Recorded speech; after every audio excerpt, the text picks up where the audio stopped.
வணக்கம் மக்களே. ரொம்ப ஒரு வருத்தமான விஷயங்க. என்ன ஒரே ஒரு ப்ரெஷராகவே இருக்குங்க எனக்கு ஏன்டா இப்படி இருக்கும், உன் வேலை உன்னோட ஒர்க்கு எல்லாத்தையும் விட்டுட்டு எதையோ நோக்கி ஓடிக்கிட்டு இருக்க மாதிரி இருக்குது மக்களே. நம்பிட்டாங்க, சப்ஸ்கிரைபர் நம்பிட்டாங்க, அவங்களுக்கு ஏதாவது உதவி பண்ணணும் அப்படின்றத ஒரே நோக்கத்துக்காக தான் நம்ம இந்நாள் வரைக்கும் ஓடிக்கிட்டு இருக்கோம். உங்களுக்கே தெரியும்.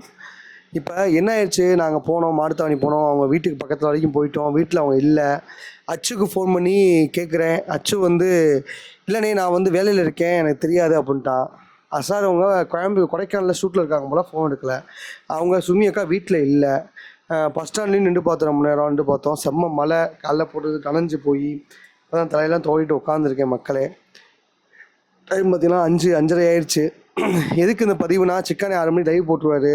சிக்கன்டி நான் ஃபோன் பண்ணி நான் கேட்டுட்டேன், அண்ணே இந்த மாதிரி அக்கா இல்லை, 2 நாள் ஆச்சு, எங்கே போனாங்கன்னு தெரியல, உங்களுக்கு எதுவும் தெரியுமா அப்படின்னு கேட்டேன். கேட்டதுக்கு அவர் சொன்ன பதில் ஒரு வித்தியாசமான பதிலாக இருந்துச்சு. அதை என்னால் சொல்ல முடியாது மக்களே. ஏன்னா நான் கண்டென்ட்டு க்ரியேட் பண்ணுறேன், இது கண்டென்ட்டு அப்படின்னு சொல்லி என்னை மேற்கொண்டு மன உளைச்சல் பண்ணுறீங்க. அதனால் என்னோடய வேலை, என்னோடய ஒர்க்கெலாம் ரொம்ப பாதிப்பாகுது மக்களே. தயவு செஞ்சு சுமி அக்காவை இப்போ எதுக்கு இந்த வீடியோ போடுறேன், இந்த வீடியோ போடாமே இருக்கலாம். எதுக்கு போகிறேன்னா, எனக்கு அவங்க ஒரு வாய்ஸ் மெசேஜ் போட்டு விட்ருக்காங்க. அந்த மெசேஜ் எனக்கு ரொம்ப கஷ்டமாக இருந்துச்சு. அதனால் அந்த மெசேஜை நான் ஷேர் பண்ணுறேன், நீங்கள் கேளுங்க. செகண்ட் ஒன் ஒரு பெண்ணை இப்படி சுற்றி அடிக்கிறது ரொம்ப பெரிய பாவம். அதை நீங்கள் பண்ணிக்கிட்டு இருக்கீங்க. தயவு செஞ்சு பண்ணாதீங்க. இதை தான் என்னோடய ரிக்வஸ்ட், செம்பிள் ரிக்வஸ்ட்டாக சொல்லுவேன். ரொம்ப ஒஸ்ட்டு பிஹேவியராக இருக்குது மக்களே. யாருமே சப்போர்ட் பண்ண மாட்டாங்க. எனக்கு அங்கேருந்து அவங்க தேடி போய்கிட்டு இருக்கும்போது கூட கதை, திரைக்கதை, வசனம், டைரக்டரு, சிக்கா பாய் அப்படின்னு போட்டிருக்காங்க. இதெல்லாம் ரொம்ப ஒஸ்ட்டு.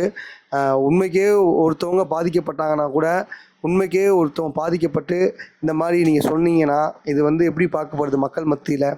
அப்போ இவங்க ட்ராமா போடுறாங்க, ட்ராமா அப்படின்றாரு. இது எப்படி நீங்கள் ட்ராமான்னு சொல்லலாம் சொல்லுங்கள்? ஃபஸ்ட்டு சொல்லுங்கள். என்ன பிரச்சனை ஆனாச்சும் உங்களுக்கு தெரியும். அவங்களும் லைவில் பேசுகிறாங்க. அவங்க பேசுகிறதெல்லாம் கண்டென்ட்னு உங்களுக்கு தோணுதா? இல்லை சிக்கா சூர்யா பேசுகிறது கண்டென்ட்னு தோணுதா? இல்லை அவங்க பண்ணுறது என்ன பண்ணுறாங்க அப்படி கண்டென்ட்னா அவங்க போடுறதா மக்களே கண்டென்ட்டு? திருப்பங்குன்றம் போகணுன்னு போடுறாங்க, மருதமலை கோயில் போகணுன்றாங்க, எங்கே என்னது ஏதோ முருகன் கோயில் போகணுன்னு போடுறாங்க. அதாங்க மக்களே கண்டென்ட்டு. இது கண்டென்ட் கிடையாது. இது ரியாலிட்டி மூலமாக நாங்கள் ஒரு உண்மையை இப்படி செய்யக்கூடாது, ஒருத்தவங்க பாதிக்கப்படக்கூடாதுன்னு கஷ்டப்பட்டு ஓடிக்கிட்டு இருக்கோம் ஒவ்வொரு நிமிஷமும். எனக்கு தேவையாது, நான் இப்படி அலையணும்னு தேவையா சொல்லுங்கள்? என்னை நம்பிட்டாங்க மக்களே. நான் ஒரு ஆள் தான் அவங்க சப்போர்ட்டுக்கு இருக்கேன். அப்போ நான் போகும்போதும் நீங்கள் எனக்கு சப்போர்ட் பண்ணாமல் ட்ராமான்னு சொல்லி ஒரு சில பேர் மெசேஜ் பண்ணுறது மனசுக்கு ரொம்ப கஷ்டமாக இருக்குது. ரெண்டாவது ஐயனார் அவனுமே நைட்டு ஃபுல்லாக வாடா இந்த மாதிரி சொல்லிட்டாங்கடா வாடான்னு சொல்லி இங்கேருந்து நைட்டு அன்டைமில் கிளம்பி நாங்கள் மதுரை போய், ஆக்சுவலாக அங்கேருந்து நான் நனைஞ்சிக்கிட்டேன். என்ன ஆயினாரு, திரும்பி நனைஞ்சிக்கிட்டு இங்கேருந்து நாங்கள் போனோம். கேளுங்க, அவன்கிட்ட கேளுங்க. உண்மைக்கே அவனுக்குமே காய்ச்சல் வர மாதிரி ஆயிடுச்சு. எனக்குமே ரொம்ப மன உளைச்சல். அவங்க எங்கே இருக்காங்க, என்ன பண்ணிக்கிட்டு இருக்காங்க கூட தெரியல. எனக்கு வாய்ஸ் மெசேஜ் அப்புறம் தான் நான் கொஞ்சம் ரிலீஃபாக இருந்தேன். நீங்களும் ரிலீஃபாக இருக்கணும். சுமி அக்காவுக்கு ஒன்றும் இல்லை. அவங்க எங்கே இருக்காங்கன்னு எனக்கு சத்தியமாக தெரியல. ஆனால் ஏதோ சேஃபான இடத்துல இருக்காங்கன்னு மட்டும் எனக்கு தெரியுது. அதுவும் என்னால் கன்ஃபார்மாக சொல்ல முடியல மக்களே. இந்த விஷயத்தை நான் பதிவு பண்ணுறதுக்காக தான் இந்த வீடியோ போட்டேன். இதுக்கப்புறம் இந்த பிரச்சனையை பற்றியும் நான் வீடியோ போட மாட்டேன். நீங்கள் மன்னிச்சுக்கோங்க. நீங்கள் கண்டென்ட் சொன்னதுக்கப்புறம் விஷயத்தை நான் போஸ்ட் பண்ணவே இல்லை, சரிங்களா? நீங்கள் இதுக்கு மேலே என்னை கண்டென்ட்டு நான் கண்டென்ட்டுக்காக பண்ணுறேன் வைக்கிறேன்றதை நீங்கள் சொல்கிறது வேஸ்ட்டு மக்களே. தயவு செஞ்சு சொல்கிறேன். ஏன்னா ஒரு சில விஷயங்களை சொல்லி தான் புரிய வைக்க முடியும். ஒரு சில விஷயங்கள் நீங்கள் தான் புரிஞ்சுக்கணும். எதுக்கு இவ்வளோ கஷ்டப்படணும் சொல்லுங்கள்? அவங்களுக்கு ஏதாச்சும் அவங்களுக்கு தேவையானதை வாங்கி கொடுக்கணும். அவங்களுக்கான என்ன வேணுமோ அதை சிக்கன்லேருந்து வாங்கி கொடுக்கணுன்றதுக்காக தான் நம்ம கஷ்டப்பட்டு இருக்கோம். இதுக்கு வேறு வழியும் இருக்குது. ஆனால் எங்களுக்கு அந்தளவுக்கு பண சப்போர்ட் கிடையாது. நாங்கள் போட தான் முடியும், எங்களுக்கு யூடியூப்பில் சொல்ல தான் முடியும். ஏன்னா அவங்க யூடியூப்பில் இன்கம் வருது, அந்த இன்கம் தான் நம்ம கேட்க போகிறோம். அப்போ யூடியூப்பில் சொல்லி தான் அவங்களை புரிய வைக்க முடியும் மக்களே. அதை தான் நான் பண்ணிக்கிட்டு இருக்கேன்.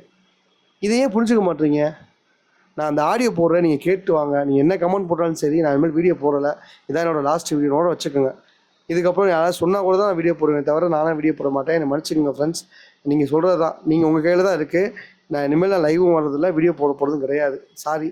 ஆனால் நான் நல்லா கேட்டுக்கோங்க. என்னை ரொம்ப டெம்ப்ட் பண்ணுறீங்க. சீரியஸ்லி என்னை உசுப்பேத்துற மாதிரி சில விஷயங்கள் பண்ணுறீங்க. அவங்களுக்கு நான் வார்னிங்காக சொல்கிறேன், தயவு செஞ்சு இப்படி பண்ணாதீங்க. இது உங்களுக்கும் பாதிப்பாகும். ஏன்னா முழுக்க அவங்க போனதுக்கு முழு காரணமும் நீங்களும் ஒரு ஆளாக இருக்கீங்க. அதையும் மனசில் வச்சுக்கோங்க. நான் அந்த ஆடியோ போடுறேன், நீங்கள் கேட்டுட்டு உங்களுக்கு இது ஓகே, இல்லை இவங்க பண்ணது சரிதான், இவங்க போனது தான் கரெக்டு, இந்த ஃபேமிலி விட்டு போனது தான் கரெக்டு. வீட்டில் அவ்வளோ வேலை இருக்குங்க அவங்களுக்கு. வீட்டில் கஷ்டப்படுறாங்க. ஒரு ஆளாக இருந்தால் வீடை சுத்தம் பண்ணுறாங்க. அவங்களுக்கு அச்சம் அவங்க தான் பார்த்துக்கிறாங்க. ஆரியனையும் அவங்க தான் பார்த்துக்கிறாங்க. யோசிச்சு பாருங்கள். என் குடும்பத்தில் ஒரு பொண்ணு வந்து இப்படி தனியாக ஒரு யாருன்னே தெரியாத ஒரு ஊரில் போய் ஒரு வீட்டில் போய் இருக்காங்க அப்படின்ற போது எனக்கு எப்படி பதறும்? நீங்கள் இத்தனை நாள் பார்த்துருக்கீங்க. இருக்காங்க என்னாரு. இப்போ தான் வாய்ஸ் மெசேஜ் போட்டாங்க என்னாரு. வாய்ஸ் மெசேஜ் போட்டு இப்போ தான் பேசுனாங்க.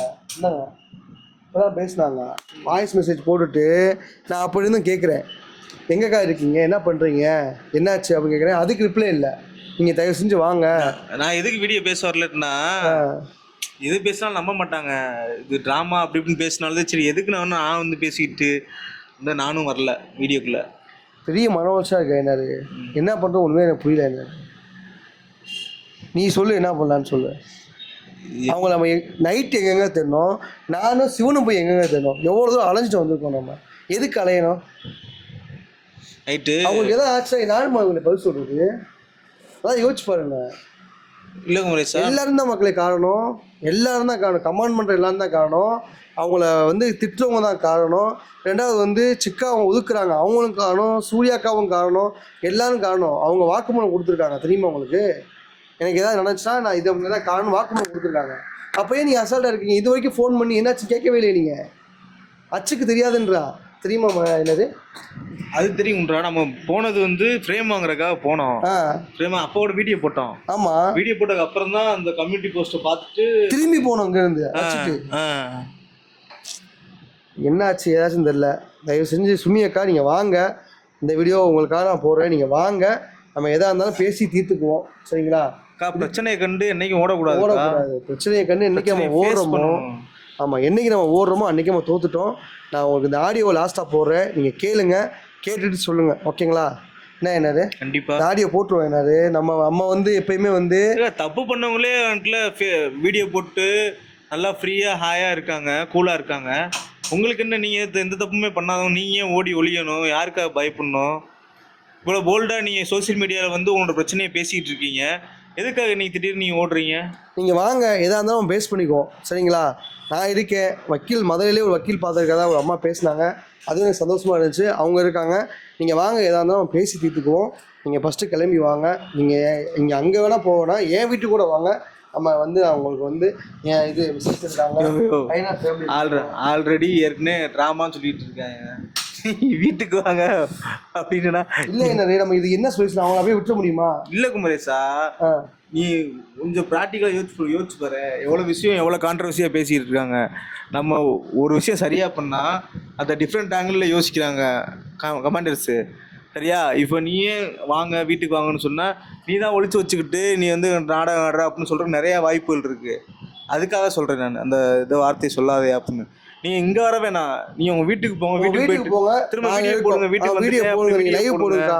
இன்றைக்கி 7 மணிக்கு உங்கள் லைவ் நான் எதிர்பார்ப்பேன். நீங்கள் 8 மணிக்கு வீடியோ போடலன்னா நான் 7 மணிக்கு நான் லைவ் போடுறேன்க்கா. லைவ் போட்டு நீங்கள் எங்கே இருக்கீங்கனாலும் நான் கேதர் பண்ணுவேன்.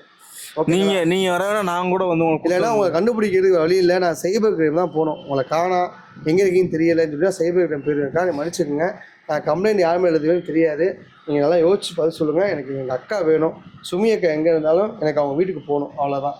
ஓகேவா? இதான் எங்கள் கோரிக்கை. இதை வந்து நீங்கள் ட்ராமாவாக எடுத்தாலும் சரி, கதையாக அனுப்பிச்சாலும் சரி, திரைக்கதையாக அனுப்பிச்சாலும் சரி, வசமாக அனுப்பிச்சாலும் சரி, அதை பற்றி எனக்கு கவலையே கிடையாது மக்களை. நான் சீரியஸாக சொல்கிறேன். எனக்கு எங்கள் அக்கா வேணும். அக்கா வேணும். அப்படி இல்லை, கதை திரைக்கதை வசனம் டேஷ் நீங்கள் அதை ஃபில் பண்ணிக்கங்க. ஆமாம். ஓகேவா? Thank you so much. ஆடியோ போடுறேன், கேட்டு வாங்க. குமரேசா, என்னை தேடாதடா. எனக்கு கஷ்டமாக இருக்குது. ரொம்ப ரொம்ப கஷ்டமாக இருக்கு. இன்ஸ்டா ஐடியெல்லாம் யாருக்கும் தெரியாது. யாருக்கு கொடுத்தாங்கன்னு தெரியல. கொடுத்து நேற்று தான் சாயங்காலம் என்னை வந்து ஹார்ட் சாட்சிக்கு பாய் பேசியிருக்காரு. அப்போது அவர் தான் இந்த வேலையெல்லாம் பண்ணணும் கொடுத்துருக்குறாரு. அவங்க தான் ஆல்ரெடி 2 பேரும் ரொம்ப பார்த்துக்கும். அவங்க தான் இந்த வேலையெல்லாம் பண்ணியிருக்கணும். இல்லை இந்த கருப்பியோடைய ஆள் எவ்வளோ வந்து அவளுக்கு கொடுத்துருக்கணும். அதுதான் பெரிய தம்பி பயங்கரமாக பேசிட்டான். எனக்கு என் உயிருக்கே ஆபத்தான சிச்சுவேஷனில் இருக்கேன். ஏற்கனவே எனக்கு உடம்புல அடி வாங்கி தெம்பு இல்லடா, எனக்கு முடியலடா. இவனுங்களுக்காக தான் நான் பொறுமையா இருந்தேன். என் நிலைமையை புரிஞ்சுக்க மாட்டேங்கிறாங்க. ஒரு லேடி பேசுனதா சொல்றாங்க. அந்த லேடி பக்கா ஃப்ராடுன்றது நல்லாவே எல்லாருக்குமே தெரியுது. அதுதான் நம்ம என்கிட்ட வந்து வம்பிழுத்துச்சு. அந்த லேடி சொல்லியிருக்கு சிக்கு பாய்ட்ட, சூர்யாவோடய நீங்க இருங்க, இவ கூட இருக்காதீங்க அப்படின்றது மாதிரி. அதுவே எனக்கு ஒரு வாக்குமூலம் தான், நான் வச்சிருக்கேன் எவிடன்ஸ். அப்போ அந்த லேடி என்ன நினைச்சு வந்துச்சு, எனக்கு ஆதரவு கொடுக்குற ஒரு ஜீவனை போட்டி போட்டு தேவையில்லாம பண்ணி வச்சுட்டு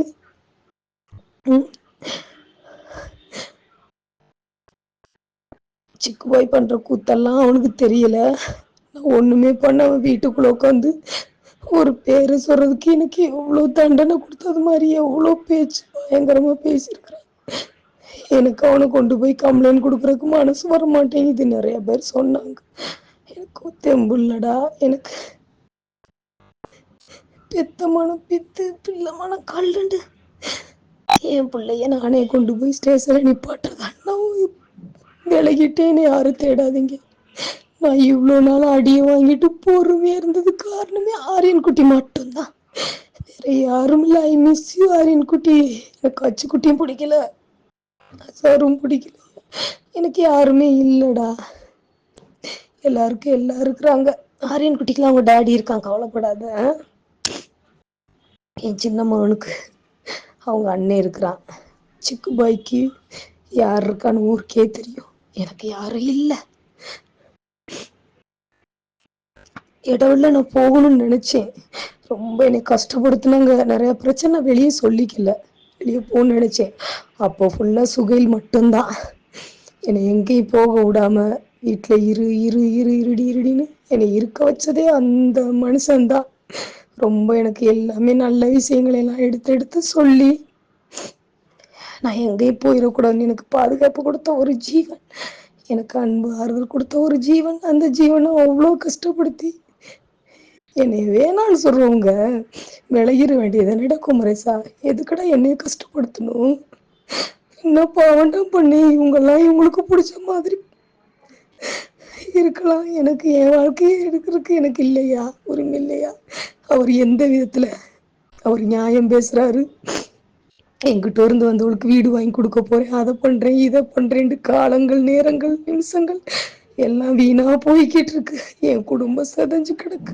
என் பிள்ளைக்கு ஒரு வேலை வாங்கி கொடுக்கணும், கல்யாணத்தை பண்ணி கொடுக்கணும்னு நினைச்சு எதுவுமே பண்ண முடியாத அளவுக்கு என்னை வீட்டை விட்டு அடிக்காத குறையா விரட்டிட்டாங்க.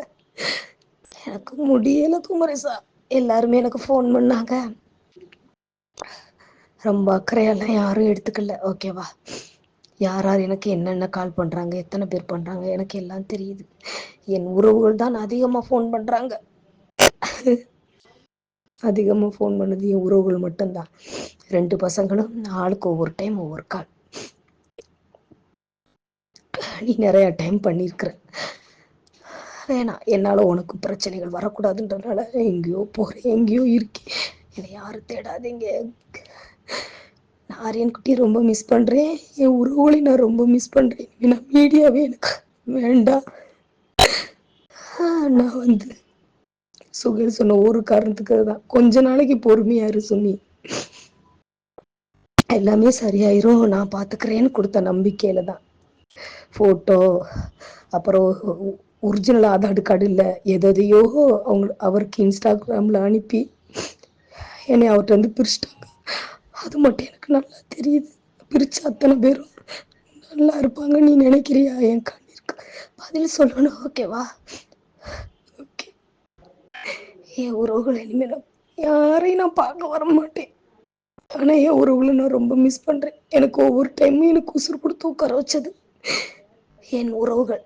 சாதாரண கமெண்ட்னு சொல்றா, அவ காசாக்கிட்டு போறவ, அதனால அப்படிதான் நினைப்பேன். என்னால அப்படி முடியாதுடா.